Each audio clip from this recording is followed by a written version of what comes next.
So you can probably see I have two of my favorite images for these lectures on the board today. I don't think I've ever used them simultaneously, but I've certainly used both of them a lot. They're both from Goya. They're both from the etchings that he prepared for himself and his friends. He did not circulate these in his life because they were his more political, more critical works. So he got a little bit more critical towards the end of his life anyway. The first one is The Gift for the Master, which I think is one of the most telling, one of the most psychologically insightful studies of inequality. The deference, the pleading, the complete indifference on the right people stationed on different ladders of the status hierarchy in their society. And so one of the things I'm going to be talking with you about today is that Donald Trump, and I'll just say this clearly and directly, I think has had perhaps the most successful 6 months of any president in maybe a century in terms of getting his agenda accomplished, right? And in terms in particular of the degree of transformative impact of the policy agenda he's pursued. We've gone from being totally integrated into the world economy and one of the anchors of the movement of free trade and globalization to an increase maybe six, seven-fold of our tariffs and a clear indication that we are decoupling from the world economy, that we no longer care about free trade. Quite to the contrary, the United States under Trump's presidency is not only suspicious and hostile of free trade, it's willing to use access to our markets as the battering ram to get other countries to do whatever we want them to do.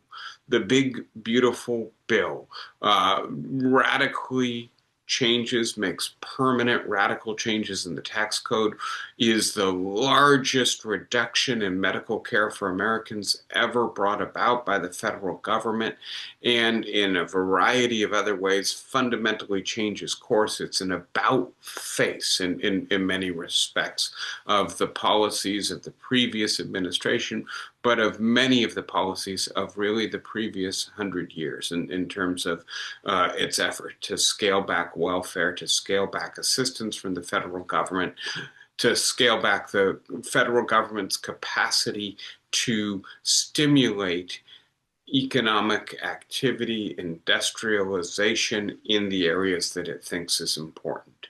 The deportations, right? And here it's not a 100-year reversal, it's more like a 50, 60-year reversal.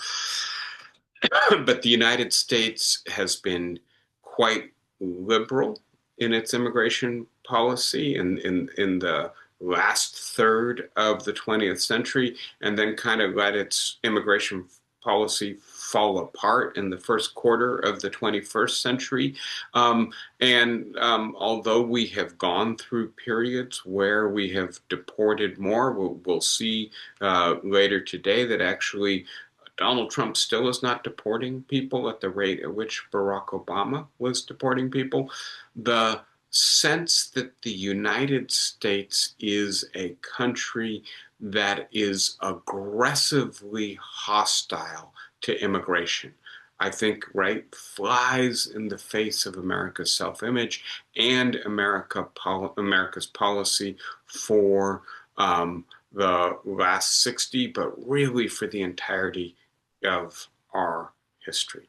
And then finally, right, we've had, right, sustained growth of government and government services, of administrative power, but also the people necessary to occupy the administrative bureaucracy in the United States. Even anti-government politicians like Ronald Reagan actually saw the government expand under their policies. And Donald Trump has substantially cut into the federal labor force, done so in an ideologically specific way, cut the agencies that he doesn't like in order to both incapacitate them to do their functions and also to bring them to heel, to say to the people who remain, either you do what I say or else you too will be out a job.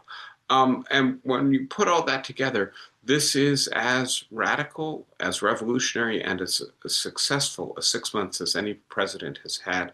I think really going back to FDR, right? And so I think we have to recognize that this is the success of Donald Trump. It doesn't mean, obviously, we have to like it. It doesn't mean we have to think it's good for the country. It doesn't mean we think it's going to succeed on its own terms, that it will accomplish what Donald Trump wants it to accomplish. In particular, what I want to suggest is that Donald Trump was elected primarily, or at least the way he assembled his coalition, by getting people who were angry about increased inequality, about what they saw as the unfairness of the American economy, about feeling left out of wealth creation, feeling that they had been, or people like them had been, secure members of the middle class 40 or 50 years ago, and now they had become members of what we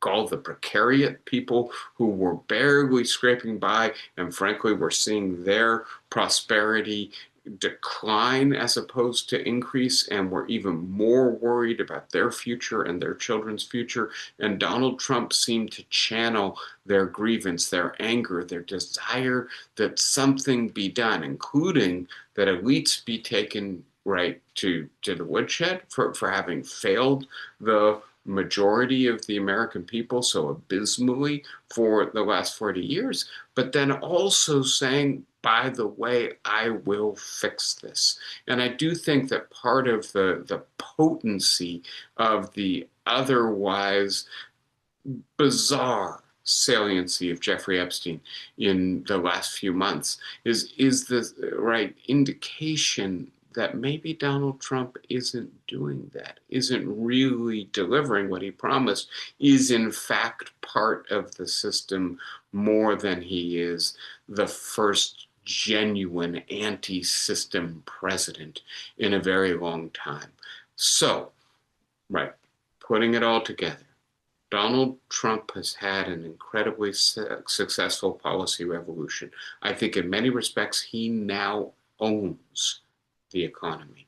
It is early in his presidency still, but the changes have been so dramatic, so rapid, so thorough, that what happens to the economy in the second half of 2025 and over the next 3 years, I think it's going to be very hard for Donald Trump to do what he typically does and says, right, he'll say, if it's good, well, that's because of me. But if it's bad, that's because of Joe Biden, Barack Obama, the deep state, right? The Democrats. And I just don't know how well that holds up in light of the obvious and deep changes that Donald Trump has made in all of these realms of policy. So I do think it's time to start thinking about inequality and the deeper, the accelerated inequality that it seems to me these policies are quite likely to bring about. And then the other image that I have from Goya, which I've used with you quite recently, right? The death of truth, or truth has died. And this is an image in which truth is personified as a shining beacon of illumination, but being put into the ground, right? And it's his critique of what the Spanish authorities are doing to the press and the public in the early 19th century. And here's my connection between these two topics. We've spoken a fair bit about media and the way in which the transformations in the American media system have fractured our country, have made many of us much more liable to disinformation, put us in echo chambers where we hear only what we want to hear, and in particular, created just this incredibly ripe field for the harvesting of disinformation. and that Donald Trump, perhaps more than any other 21st century American politician, appreciated that we are in a post-truth era and took advantage of the affordances of this new technology, of the credulity of a large portion of the American people to get himself believed, to assign credibility, an image, a brand to him that says, I'm on your side. I'm the vehicle for your vengeance against this corrupt elite that frankly has screwed you. And so here's the question, right? Will the fact of increased inequality, of policies that are essentially the opposite of what Donald Trump campaigned on, of what's almost certain to be increased inflation in the remainder of Donald Trump's term in office, be a major liability, not only for him, but for his party. And the most immediate issue here is the forthcoming elections. I know it feels like we just concluded the last set, but we're already on our way to 2026. And the question is, will there be a blue wave? Will the Republicans be held to account? And here, I think Donald Trump's approach is increasingly clear, right? On the one hand, he is going to do everything he can to bury the truth about what his economic policies actually do, about their regressive redistributive effects, about their likely inflationary effects. And he is going to try to not only bury that information, but to deflect, to suggest to the extent that there are problems, those problems stem from the Democrats, right? They stem from Biden, they stem from Obama, they stem from Letitia James, they stem from the uncooperative court system that's not allowing him to do what it is he wants to do. But I think even more importantly, he's simply going to try to change the narrative and to try to say these economic policies may take a little while to take hold, but America is back. America is great again. We're getting the Europeans to pay tariffs, but they're not putting, right, any kind of tax on American goods. We're winning the trade war. We're getting concessions. Just you wait. This is going to be really good. And the question, I think, here is whether or not partisan spin on economic news is going to be more important than people's lived experience. Will people who lose their jobs, who see prices go up, who can't afford their rent or have to choose between rent and medical care and food, still say, yeah, Donald Trump is winning for us? Will, on the other hand, they possibly turn against Trump and say, this is a bill of goods that we can't afford anymore?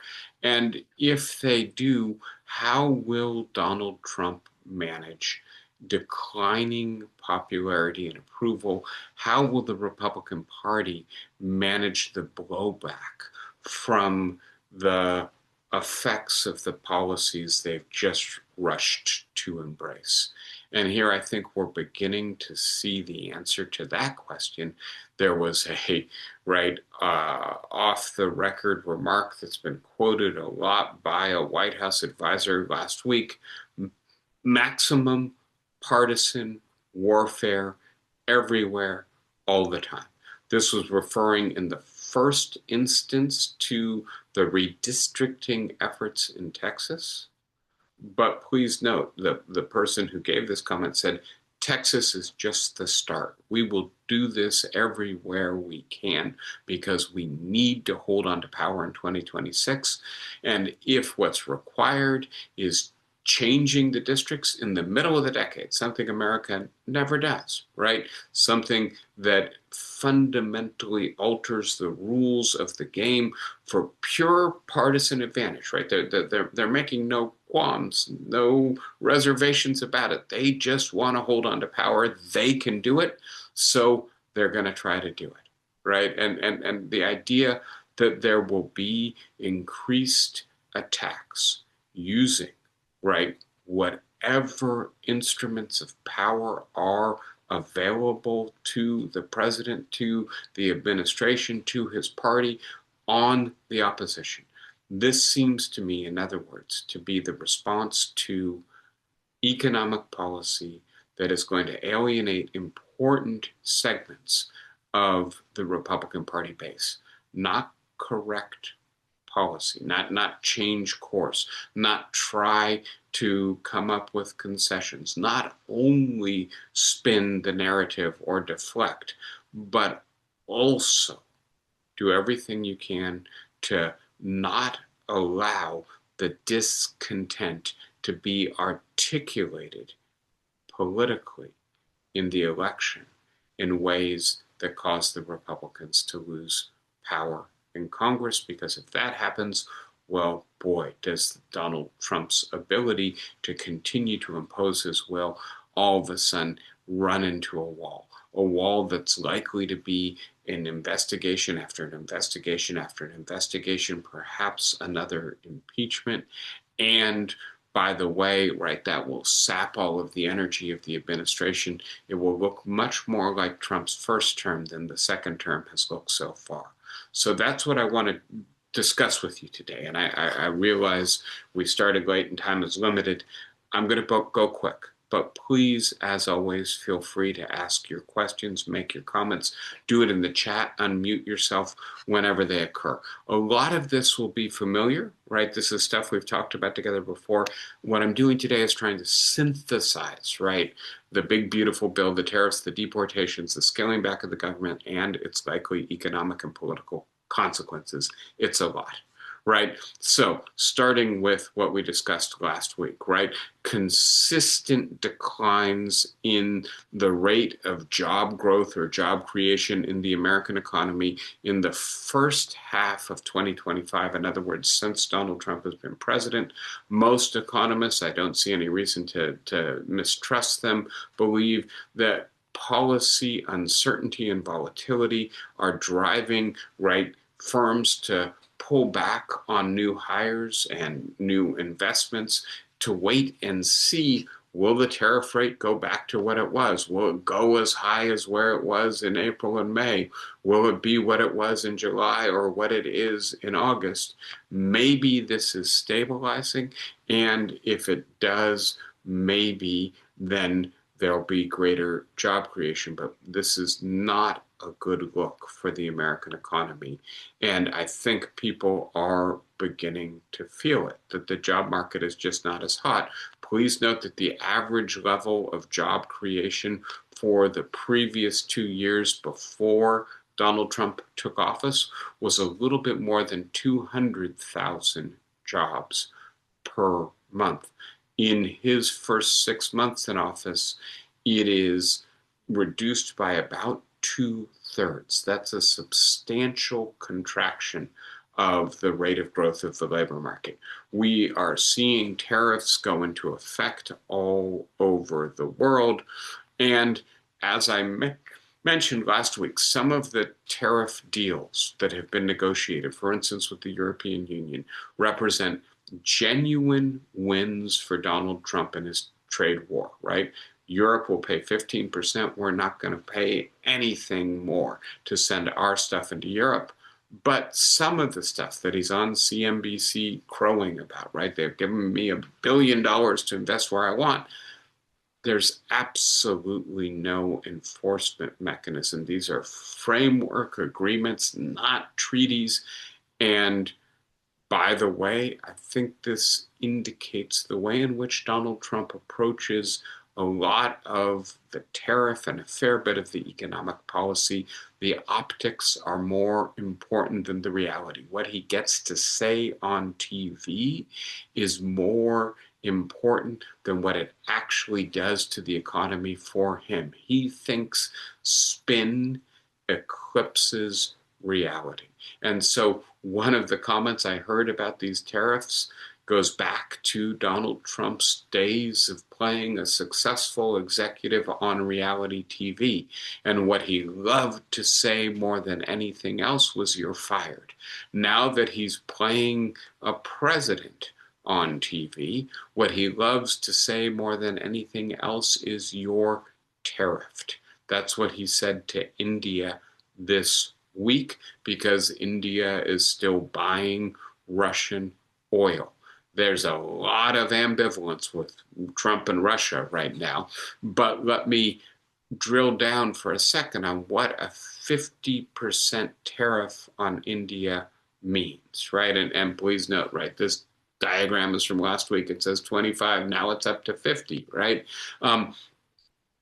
It means, among other things, right, that Indian manufacturers of generic drugs are going to have to recalculate.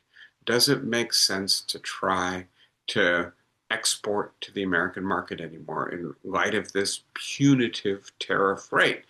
And if it's not going to be possible to make profits selling our goods with a 50% tax on them, maybe we'll just explore other markets. The problem is that roughly 3/4 of America's generic drugs come from India. And those include things like the drugs we use in chemotherapy, right? And by the way, it's not like there's an alternative supply just lurking around the corner somewhere, or like we can turn the spigot on new production in the United States, right? It takes 3 to 5 years to start a new pharmaceutical manufacturer, to get it through the regulatory process. And so it's entirely possible that the result of Donald Trump saying, "You're tariffed" to India because he doesn't like that they're not doing what he wants them to do, because he sees tariffs as essentially an extension of his power, is that we may experience drug shortages. I'll say one more thing about this very quickly, which is, right, that the Federal Circuit Court, the 11th Circuit Court, is meeting en banc, meeting as a whole, to consider the legality of the Trump tariffs. We know that 2 lower courts held that they were illegal, that the legislation that Donald Trump is claiming authority under doesn't even mention tariffs, that it requires that there be a genuine domestic emergency. What is the domestic economic emergency that led to the 50% tariff on India? India buying Russian oil, right? On its face, it's so clearly illegal.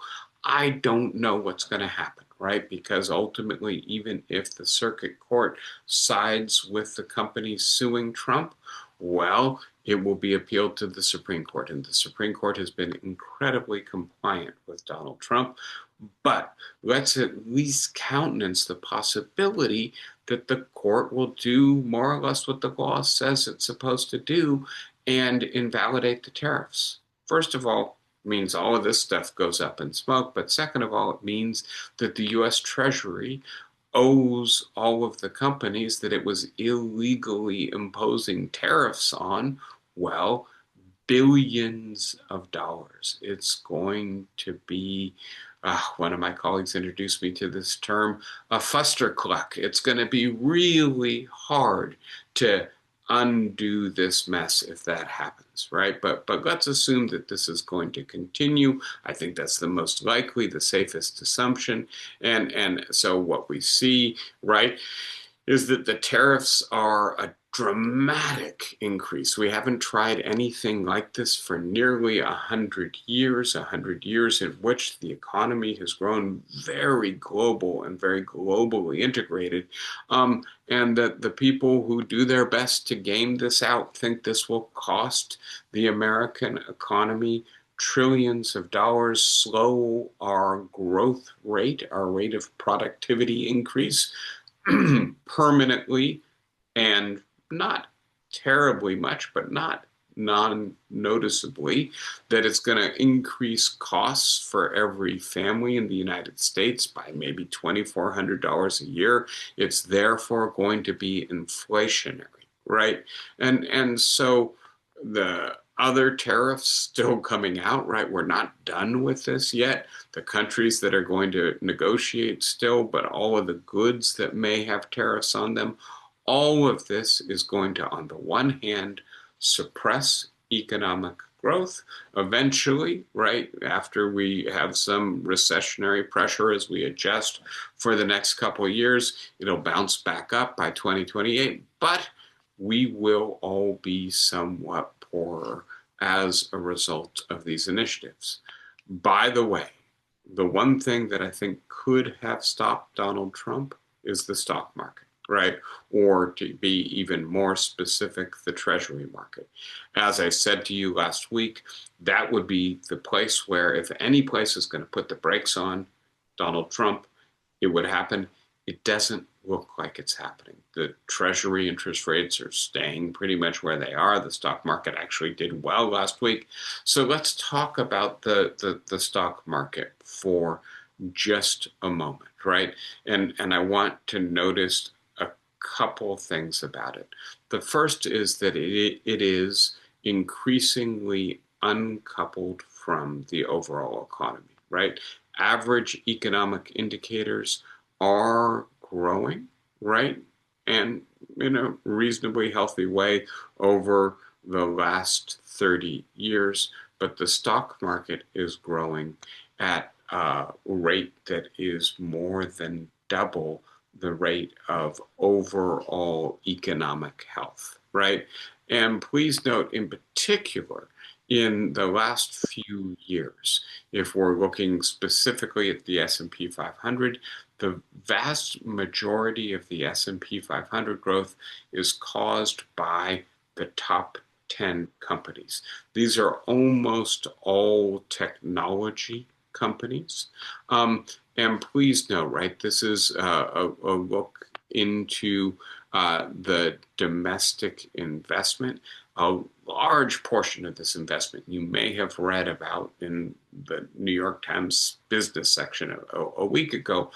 Meta paying $100 million, eight-figure salaries for 24-year-old AI programmers or AI tuners, right? And the idea that there's just a race on to build data centers, to up the compute power for cloud storage, but especially for artificial intelligence, does seem to be driving the valuation, does seem to be driving the stock market, but it's not translating into genuine economic, broad-based growth for most Americans. And I don't think the fact that the stock market is not tanking as a result of the tariffs means that I'm wrong, others are wrong, that the tariffs are going to be okay, maybe even good for Americans. What we see, right, is that growth is down so far from what it was projected to be in 2025. Inflation is up. You put a slowing economy together with inflation, you have what we call stagflation. As we know, this is really hard to handle with the standard tools of monetary policy. It points in two directions, two different directions at once. You either need to raise interest rates to cool inflation or lower interest rates, what Donald Trump prefers, to stimulate growth. You can't do both at once. And if you let inflation back in, it can be really hard to tame. We learned that over the last few years. We learned that in the 1970s. I think there are some good reasons. In other words, the Federal Reserve is still hesitating to raise interest rates. And by the way, they're looking at data like GM's second quarter, right, profit report for 2025, which is down 17% over the same quarter in 2024. And GM says it's because of the tariffs.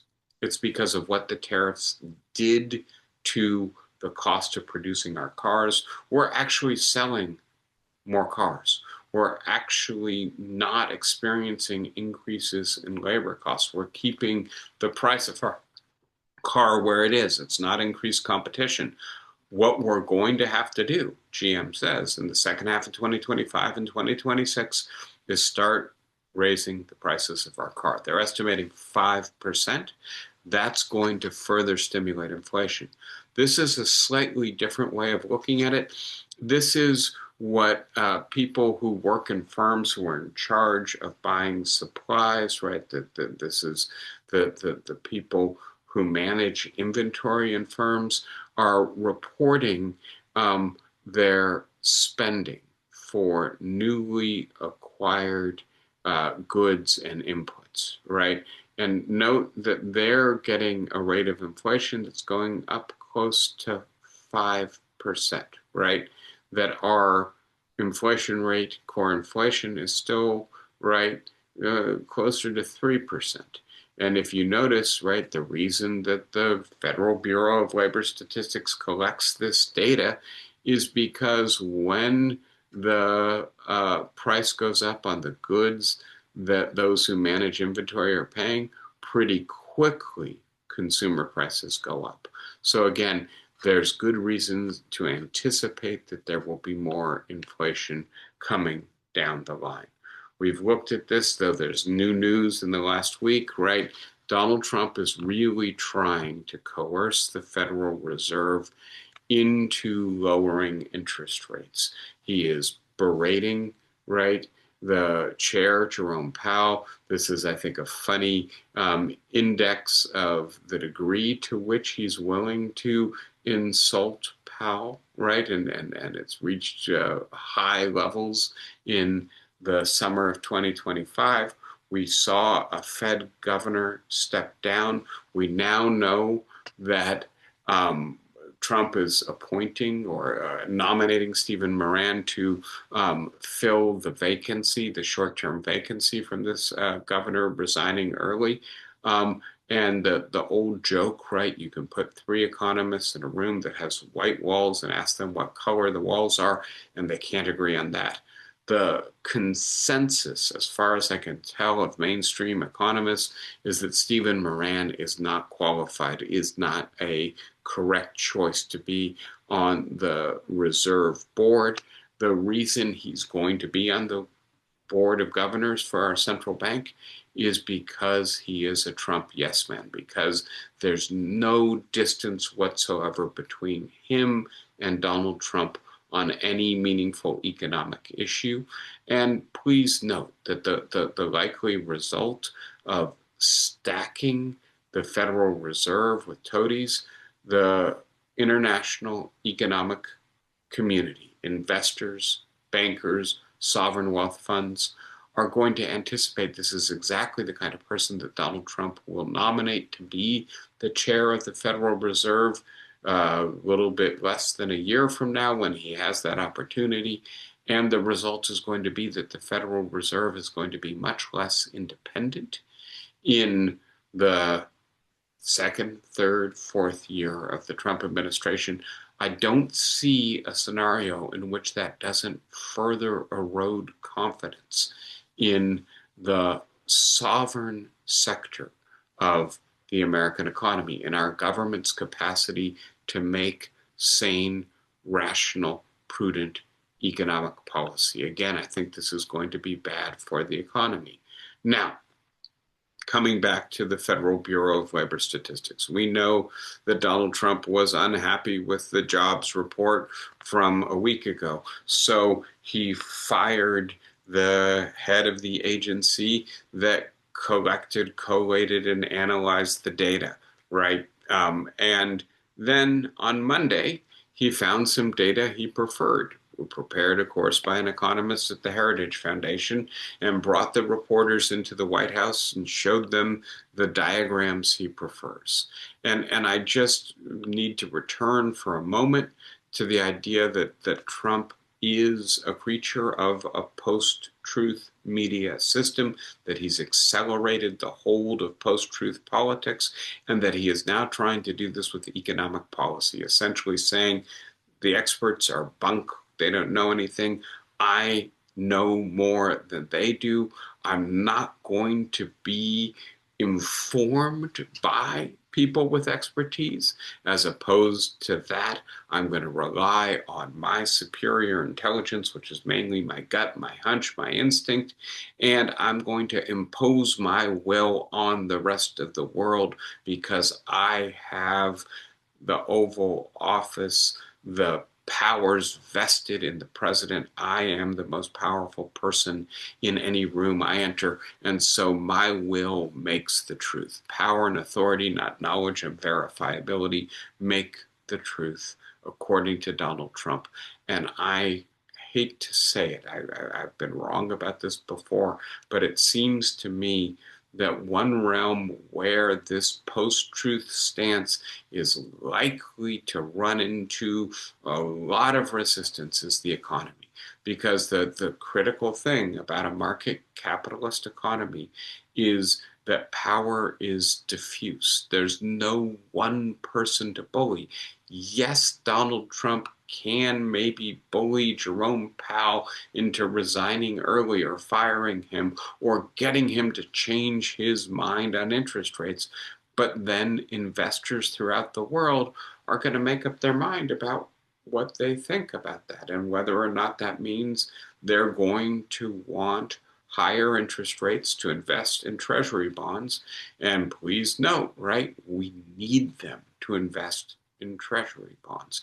We have $30 trillion in debt that we need to keep financing. We have a big, beautiful bill that is ballooning the debt that we need to finance. Similarly, GM is going to increase its prices because it's accountable to its shareholders, not accountable to Donald Trump. Your local grocery store is going to increase its prices if it encounters greater tariffs on the fruit and vegetables it's importing. And by the way, if India keeps shipping us generic drugs, but they're being taxed 50% when they come off the boat, yes, the pharmaceutical industry is going to pass those costs along to us as well. I don't think Trump can actually bully the economy or bully the economic news. And as opposed to that, what he does appear to have the power to do is, on the one hand, to undermine confidence in American economic decision-making at the level of government, and also to create much greater uncertainty about the reliability of economic data coming out of the government. Now, this is what Trump is relying on. We've looked at this, we've paid attention to this together before, right? The idea, we can focus on Republicans here, right? You could focus on Democrats as well and see the inverse. When George W. Bush is president, Republicans think the economy is humming. Democrats are not very happy. When Barack Obama is president, right, consumer sentiment and confidence sink dramatically, right? And they stay low throughout the entire presidency of Barack Obama. Please note what happens with the Democrats' sentiment. Donald Trump wins the presidency, and on a dime, Republican consumer confidence, consumer sentiment goes up by 50 points, right? And then Joe Biden becomes president. It tanks, right? If we look at the high compared to the low, which shifts in just a couple months without real changes in the economy, an 80-point swing. So yes, there is this partisan enhancement of consumer sentiment. Donald Trump seems to be relying on that. I'm just not confident that if you lose your job, but Donald Trump is on CNBC saying, look at Europe giving us billions of dollars, you're going to say, I feel good about this economy, even though I don't know how I'm going to pay my rent. The tariffs are taking hold, right? And so we see the pre-tariff surge in U.S. monthly goods imported. Note how stable they are as we recover from the COVID recession. Then they jump up as Amazon and General Motors and other major manufacturers try to get out ahead of the tariffs, get as much steel, as much copper, as much glass, as many parts as possible into your warehouses because tariffs are going to start hitting pretty soon. Then please note as the tariffs start hitting, the level of imports begins to fall. Another way of measuring this, perhaps the most accurate, is to just look at the revenue. And please note that for the last 4 years, right, the revenue from tariffs has averaged less than $10 billion a month. Last month, it was $30 billion. This is really beginning to take hold. As I've said to you before, right? Tariffs are taxes. They're taxes on consumers, they're consumption taxes, and they will be passed on, right? And so please note what's happened to import prices from the time of the first Trump administration to the present. They have gone up, right? That's compared with 1998 to 2018, when the things that could be imported stayed stable or actually decreased in prices. It is tariffs that are driving the prices up. And in a world in which average American income is incredibly stagnant, what this means is that people will have less money to spend at the end of the month. And as we can see, right, people who have more money spend more money, people who have less money spend less money, but the people who have less money really don't have any slack for decreasing their consumption. They're going to lose proportionately much more of their income. Another aspect, well, let me skip over this. I'm going to be really quick in just suggesting there is no doubt, right, that we have lost manufacturing jobs over the last 60 years. There's no doubt that we've become a much more unequal and precarious society over that same time. But there is no proof in that correlation that it's the decline in manufacturing jobs that cause the growing inequality and the growing precariousness among the bottom 50%. And as we know, right, that automation, roboticization, the new uses of technology, the growing regressivity of the tax code, right, the cutting of tax rates on the most wealthy, the decline in unionization. There are a lot of factors that actually account for what's happened to the working class, the middle class in the United States over the last 50 years. The idea that somehow the blunt instrument of tariffs are going to reverse all of that, it's pure fantasy. And frankly, what we're going to see over the next few years is that it's not going to pan out. Manufacturing jobs are not going to come back. To the degree that they do come back, they're not going to be good jobs. Donald Trump's efforts to spin this as America is back, we're great again, the economy is becoming like the economy that we had in the middle of the 20th century, is going to run into a lot of lived economic experience that is going to be very different very quickly, right? The big, beautiful bill is going to compound all of this, right? The idea that when you add the tariffs and what they do to families to what the One Big Beautiful Bill Act does, that the bottom 10% are going to lose 6.5% of their income, that everyone going up to the middle of the 50%, the tariff increases are going to outweigh any benefits. And certainly for many people at the lower third, the One Big Beautiful Bill is also going to be deleterious. It's going to, right, remove their health care. Maybe 15 million Americans are going to lose health care. It's going to uh, drastically scale back supplemental nutrition assistance. Families, and especially families with children, are not going to get federal government aid. People are going to go hungry. The result is going to be quite simply, right, in a society that has seen inequality really take off over the last 50 years, inequality is going to get worse over the next 3 years. What is this going to do to Donald Trump? As I've already pointed out to you, the Make America Great Again coalition became a successful coalition. Donald Trump won the popular and electoral college votes. The Republicans won control of both houses of Congress because people who are relatively low educated, low income, relatively less well educated, moved over to the Republican Party over the last decade. They buy Trump's brand, that he is an anti-system, anti-elite politician who really does feel their anger, is going to channel it and use it to make government and society start to work again for the poorer and less well-educated among us. And by the way, he just implemented a raft of policies that are going to damage exactly the people who put their faith in him. So, turning to one more policy initiative, the deportations.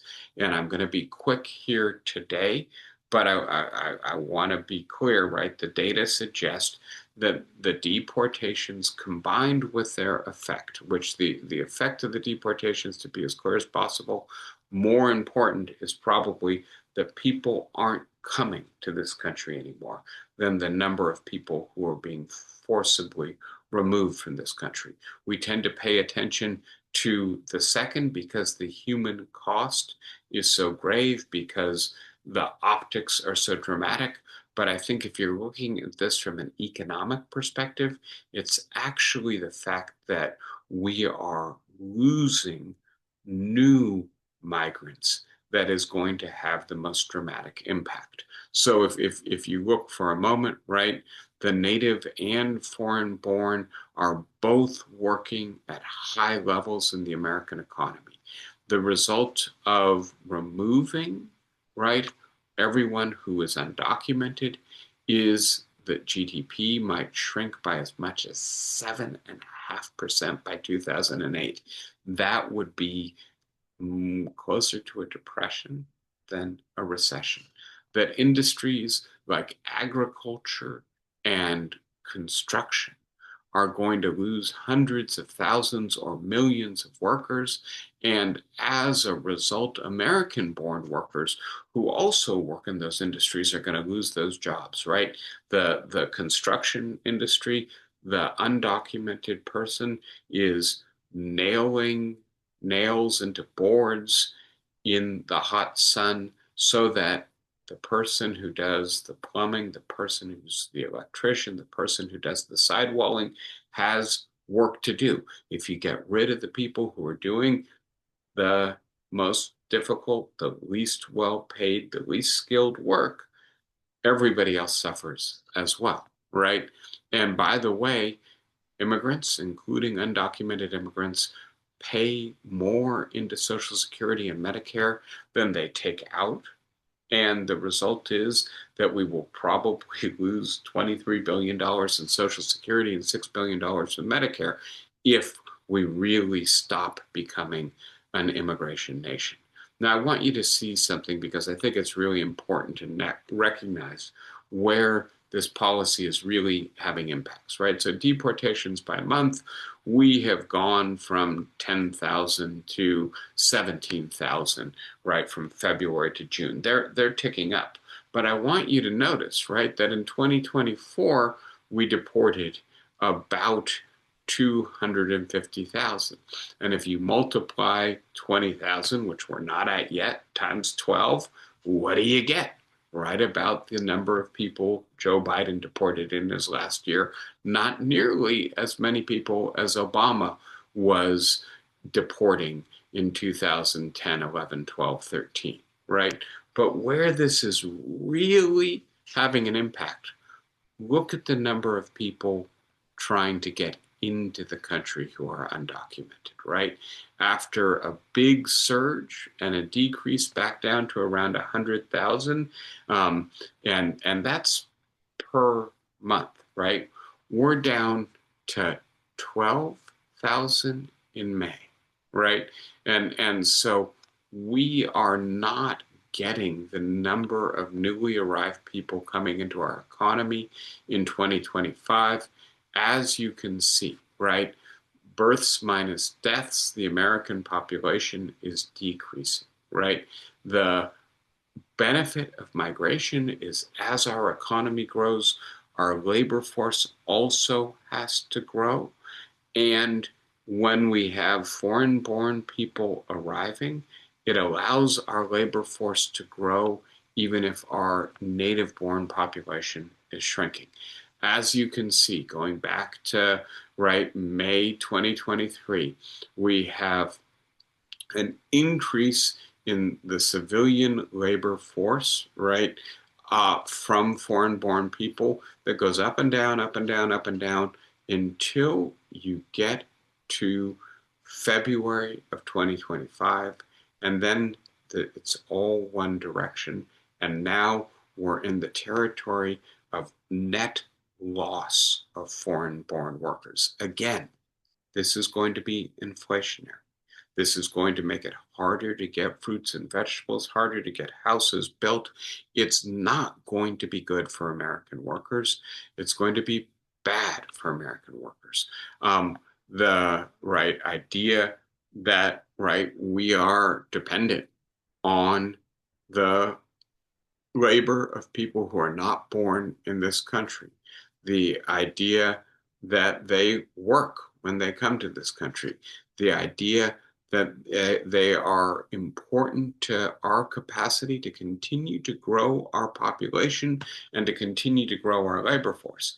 And then please notice, right, the big beautiful bill, one of the things it does is dramatically increase the funding for immigration's customs enforcement, for ICE. And so what we're seeing in 2025, the Trump administration struggling to deport as many people as it wants to, but nevertheless doing it in such a visibly cruel way that it dissuades people from entering the country. I think we're going to see more and more of that as ICE ramps up with this new funding.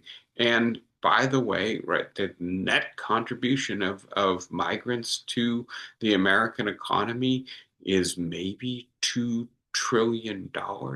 That's a huge loss. So let me not go further into migration. Let me just conclude by talking for a moment again about inequality. Just some new data. There are many different ways to look at this, but notice, right, that the top 20% of American earners spend 50% of what's spent in the American economy.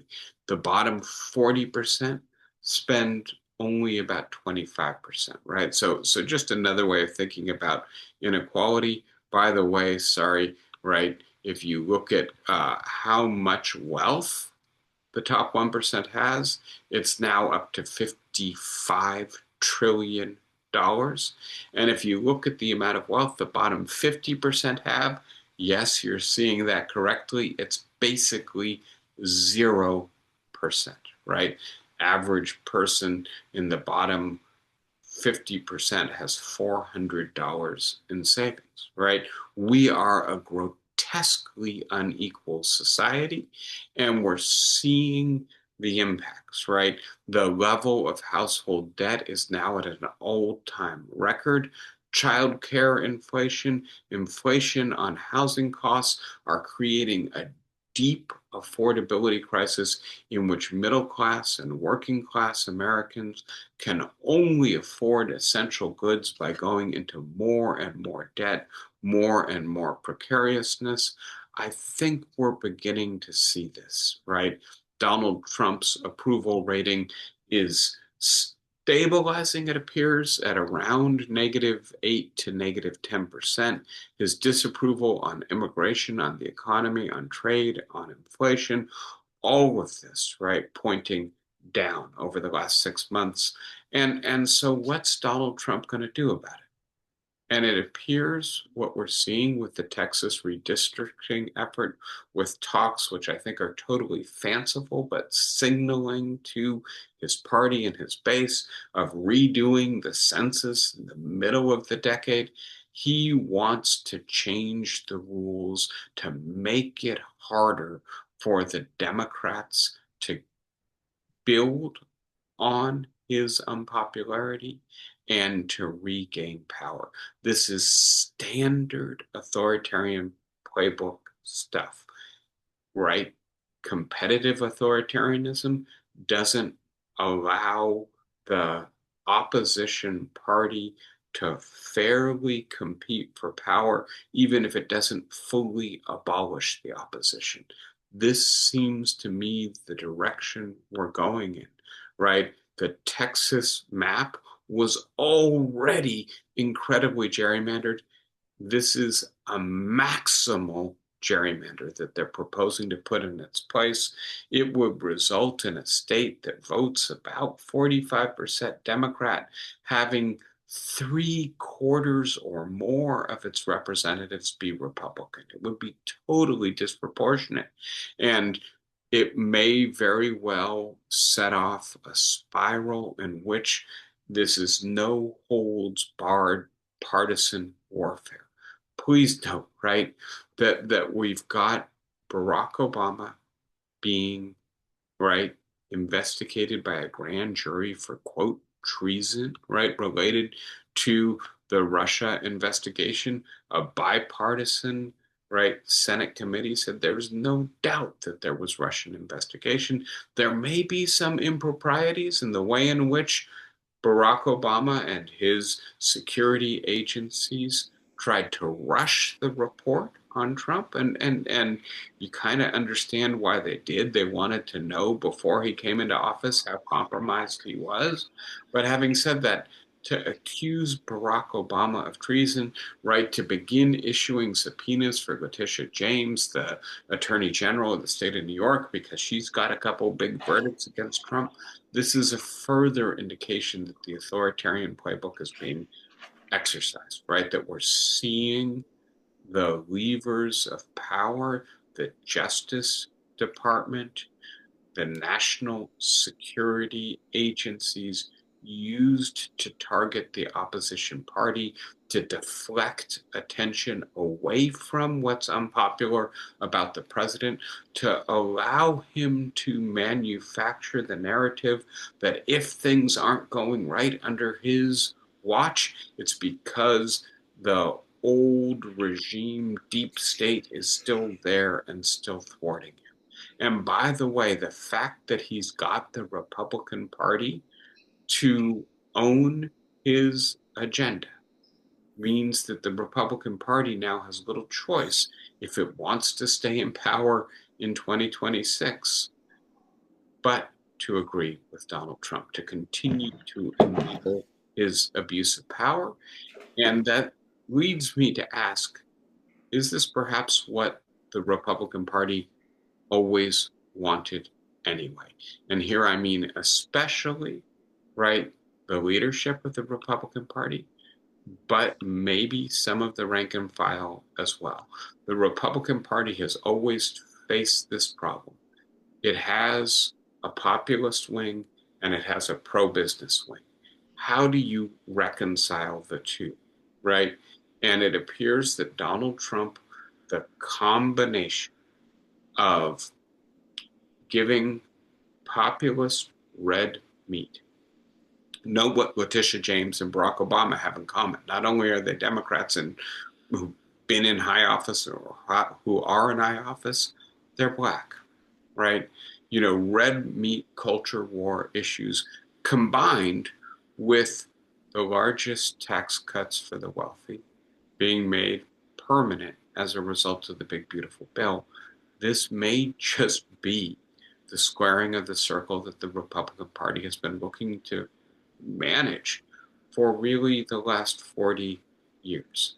So I am obviously sounding the alarm bell again. It seems to me that the economic consequences of the president's agenda are likely to be catastrophic or at least highly deleterious for his base, and that he's not simply either going to take it on the chin or adjust course. Rather, he's going to try to forge ahead and do whatever he can to keep his party and himself in power while his base suffers.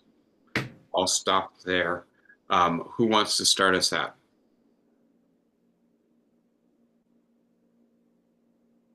John Campbell, I thought I saw some sign that you were about to speak. Am I confused? Your square lit up. Dorothy, go ahead. I see you've got your hand up. Yeah. So Gavin Newsom wants me to send him some money in order to mount a counter to the Texas gerrymandering here in California. And in my naivete, I'm thinking I really would rather that money go into trying to educate the public. But nevertheless, what do you think of the counter gerrymandering try? So yeah, I will completely dodge the question about Gavin Newsom fundraising, et cetera, right? You know, Newsom is clearly trying to position himself as the anti-Trump Democrat, the Democrat who's willing to get down in the mud and fight with Donald Trump in the way that Donald Trump fights. But yes, I do think, Dorothy, that the deeper question here is, will Californians face a ballot initiative in November that allows the state to gerrymander to counteract the Texas gerrymander? And please note, it's pretty easy to come up with a map in California that gives 5 more seats to the Democrats. You could probably get more than 5 if you wanted to, if you really slice and dice the electoral map, the apportioning of districts. And then will Illinois follow? Will New York follow? Will Indiana follow, et cetera, right? And I had on the board a moment ago, I'll put it back for a second, right? Let me see if I can get there. Right, the states that can most obviously do this, there are a number of states in red, a number of states in blue. The darker the color, red or blue, indicates the larger the potential impact, right? And I think most people who look at this think, actually, if the Democrats go full bore into uh, aggressive gerrymandering, and in particular, if they can overcome the legal impediments they've put in place, right? In California, it would have to be a statewide initiative to overcome the previous statewide initiative that has nonpartisan districting, right? But it's entirely possible that this could backfire on the Republicans. Having said that, I think it's also absolutely clear that this is not good for democracy, that it is much better to be in a situation in which everybody agrees more or less what the rules are, and then tries to persuade the voters within the confines of the political system as it has been constituted, we're doing a good job. No, they're not, and we would do a better job, to have a fight on the substance of the issues, not about how to constitute the process for maximal partisan advantage. Mike, I see you raising your hand. Go ahead. No, that am I? Yeah, am I, you're unmuted. You're on. Yep.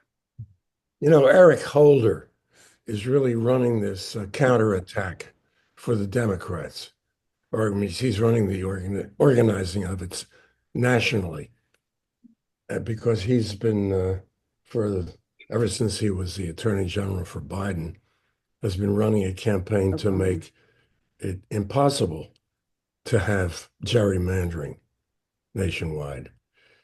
But now he's shifting, and his way to do it, that he's proposing to California, Illinois, New York, etc., is by making any democratic anti-gerrymandering temporary, Yes. good for only the next three elections. I want the other people in the community to be aware of that. I love the phrase anti-gerrymandering, gerrymandering, right? Yeah, Much better than fighting fire with fire.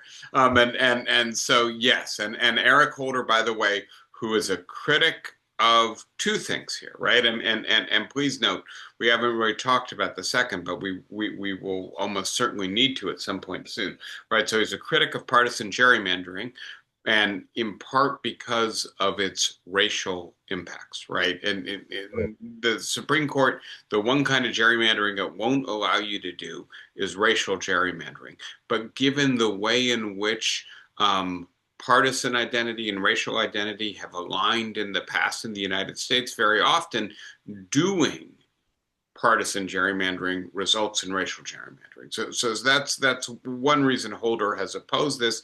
He's now saying, well, we can't unilaterally disarm or surrender. And the worst thing we could do would be to allow the Republicans to retain power despite the fact that their support and votes is declining. So we have to figure out how to counteract that.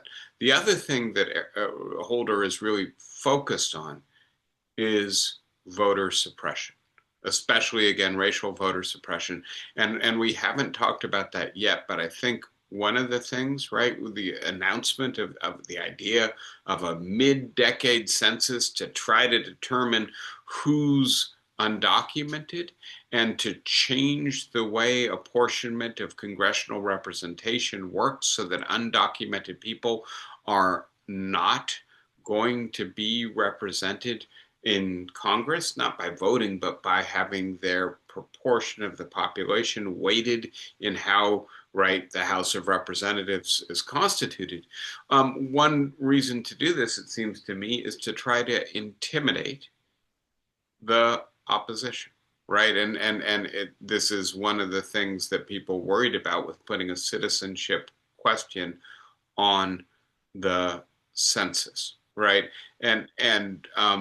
I think, well, let me tell you a little bit about something I've been writing about. I've been thinking about the United Farm Workers organizing, right, under Cesar Chavez and company in the 1970s. And I've been working on this concept, a well-organized society, that democracy succeeds better when we're well-organized in civil society, including having strong unions, but having other forms of social movements and associations that are strong. Imagine Cesar Chavez in 2025, right? I just don't think you can think, right? Chavez didn't care whether or not his workers were documented or undocumented. He wanted them to stand up and fight, and he wanted Americans to recognize that the people who delivered their food, who picked their crops, were being really poorly treated, and they stood up, right? In 2025, Donald Trump is trying to create the opposite environment where people are too intimidated to even go to work, let alone to stand up for their rights. And this is, it seems to me, probably going to translate into greater voter suppression efforts as well. All right. Thank you for that, Mike. It's a good segue from what we were talking about today. We've gone on for quite a while, but we started a little bit late. Anybody have a final question or comment for today? Flossie, you raising your hand or you just waving goodbye? You're muted right now.